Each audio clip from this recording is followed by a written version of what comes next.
Good afternoon, everyone. Today I'm going to talk to you a little bit about a snapshot you're going to get access to.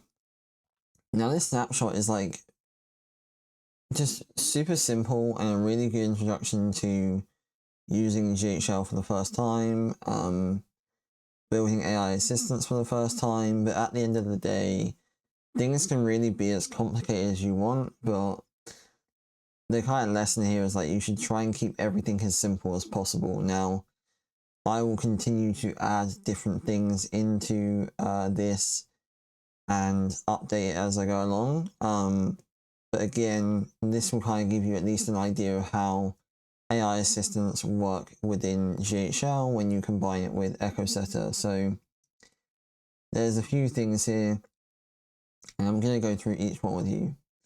First, we have our AI on and off control. Okay, so what this really is, and we turn this on, you want to turn this on and you want to assign this to a user. So when a contact is made in your GHL, there's a user, and that user might be you, whoever is working with you. And what that means is, one, it allows the AI to make the AI call in the workflow, but it also means that the AI on tag, when you put this, for example, into other channels like live chat, Instagram, Facebook, wherever it may be, it will start working in your other channels rather than just your AI calling. So for example, if I put the AI on tag and then say like a workflow, just like a social media workflow, when I receive a message from Instagram or Facebook, as long as my Instagram or Facebook is connected to my GHL, the AI on tag allows my AI assistant to work in Facebook or Instagram, wherever it's set. So this is really helpful, and also it actually allows you to turn it off as well. So when the tag's off, you just turn it off and it will turn off. That's the first one. These two tags are really self-explanatory, just to allow you to turn it off and on. I won't go too much into that. And the next workflow I'll go into is the call deployment, because that kind of makes up the crux of most things. You have the call workflow here, which you can start off with a tag. So this is test AI, and the next one is make AI call. So if you want to test the call yourself, you can just tag either one, to be honest. That's the make AI call. Now, you can put this in here. You can put your campaign assistant ID in here, or you can go ahead and you can delete this and just put in your AI assistant ID in here. Same thing, really. That's that. And then what we do here is it just has some error handling. So if there's an error, you will see the error in your execution logs. If you go in here, you'll see that very clearly in here. This is a dummy account, so it doesn't have any data in right now. And then you have your drip campaign. So your drip campaign is basically like the AI can't call millions of leads at the same time. It can call up to 100 at a given time. So the drip means it just allows people to be held into a drip feed. Excuse me. The AI into the call. So, for example, you can add this into your workflows that are like lead nurturing based, where if you don't need the call to be made right now, you can just add the drip call and it will just take some time and allow the others to be prioritized. So if you have a lead generation one, where you want like speed to lead and you need them to be called then and there, you would use the make AI call. If it's not really like crucial to call them right now, you can just add it to the drip. And the main difference is you just add, when you do the add to workflow, you just add to the drip campaign rather than the call campaign. And then you have some cool analytics. Now, there's a few here. This one allows for automatic data extraction. I did a video on that, and that's in the school community. These don't need to be on anymore based on updates. So, to be honest, there's not really much to do here anymore. And then let's go into lead gen. Okay, so with lead gen, you'll see here this will be your Facebook lead form or whatever, right? So like I can add here like a DBR tag.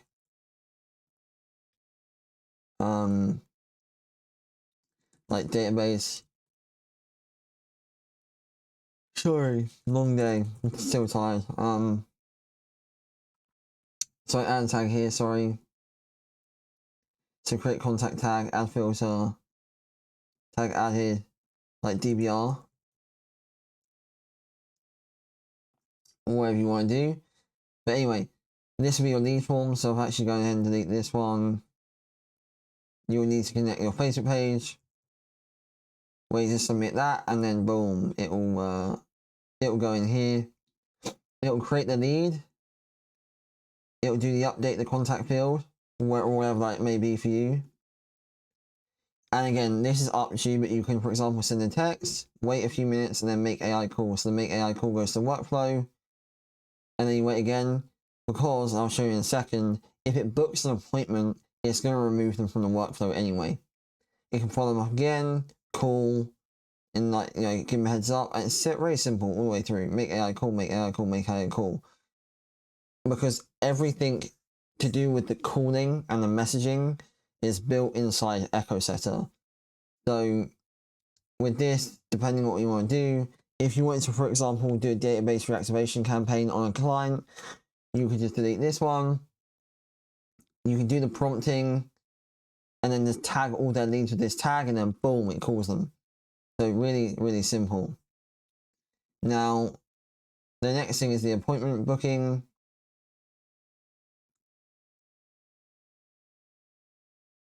Which is over here. Really simple again. So this is like an internal notification. Don't need it if you don't want it. And then when a call gets booked, it removes them from all the other workflows, and then you can do your SMS and stuff to follow them up. So your 2-day reminder, 24-hour reminder, and then that's a 1-hour reminder, sorry. But again, you can have the AI call in here if you want to. And the same thing for cancellation, right? So if the appointment gets cancelled, goes down the workflow, you can call them, etc. to rebook. And when a workflow ends, you can actually add it to a long-term nurture. So if I go into here, and this I'm going to also add a new one.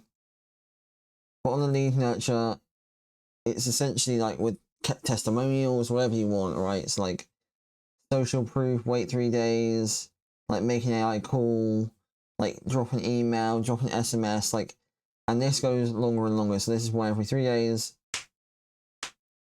But it also adds up to 1 every 21 days. Like every 21 days, it's like an email.